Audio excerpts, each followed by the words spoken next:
Ya pemirsa, pekan lalu Menteri Keuangan Sri Mulyani Indrawati melaporkan sejumlah penyesuaian anggaran pendapatan dan belanja negara APBN 2024 kepada Presiden Joko Widodo.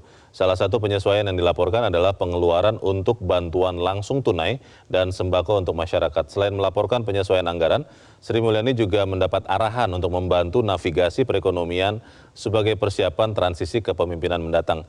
Bagaimana realisasi APBN hingga 31 Januari 2024 dan bagaimana perkembangan alokasi APBN, anggaran belanja untuk perlindungan sosial, berikut kami sampaikan data berikut ini.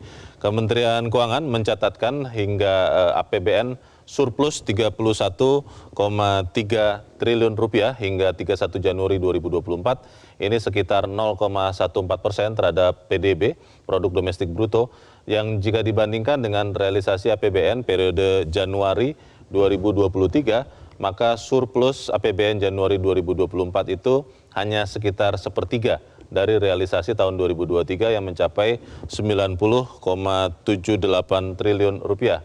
Surplus itu dipengaruhi oleh pendapatan negara yang terrealisasi 215,5 triliun rupiah atau sekitar 7,7% dari total target APBN, sementara belanja negara terrealisasi 124,2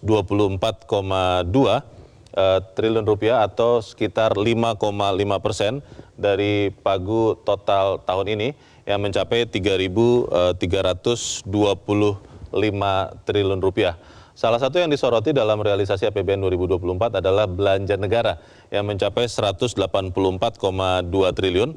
Itu terdiri dari belanja kementerian lembaga senilai 44,8 triliun rupiah. Kemudian juga ada non-kementerian lembaga 51,6 triliun rupiah. Sementara anggaran bansos masuk dalam pos belanja kementerian dan lembaga. Menurut Direktur Jenderal Anggaran Kementerian Keuangan Isa Ramatawarta, pemerintah menyiapkan anggaran bansos beras 10 kg senilai 17,5 triliun rupiah untuk 18,8 juta keluarga penerima manfaat. Sementara itu kita melihat data berikut pada APBN 2024, defisit dirancang atau ditetapkan 522,8 triliun rupiah atau sekitar 2,29% terhadap PDB. Tapi kabar terbaru dari Menko Perekonomian Airlangga Hartarto kemarin menyampaikan bahwa defisit APBN akan melebar hingga 2,8% terhadap PDB karena banyaknya tambahan bansos yang diberikan pemerintah. Pertama, anggaran pupuk bersubsidi dari 14 triliun rupiah itu naik menjadi 40,68 triliun rupiah di tahun 2024. Yang kedua adalah bantuan langsung tunai mitigasi resiko pangan itu sebesar Rp600.000 per orang dengan target 18,8 juta keluarga penerima manfaat.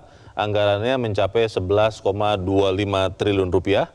Ketiga, pemerintah juga memutuskan untuk tidak menaikkan tarif listrik dan BBM sampai bulan Juni 2024 sehingga membutuhkan tambahan anggaran untuk PT PLN dan PT Pertamina, dua BUMN yang mengupayakan BBM dan listrik. Kita lihat berikutnya adalah perbandingan alokasi belanja perlindungan sosial atau Perlinsos.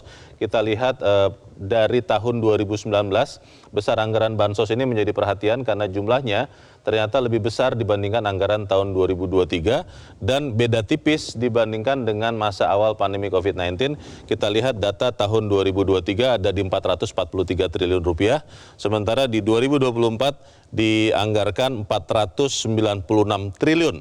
Ini mendekati 498 triliun di tahun 2020. Kita ingat pada saat itu adalah masa awal pandemi COVID-19. Jelajahi cara baru mendapatkan informasi. Download Metro TV Extend sekarang.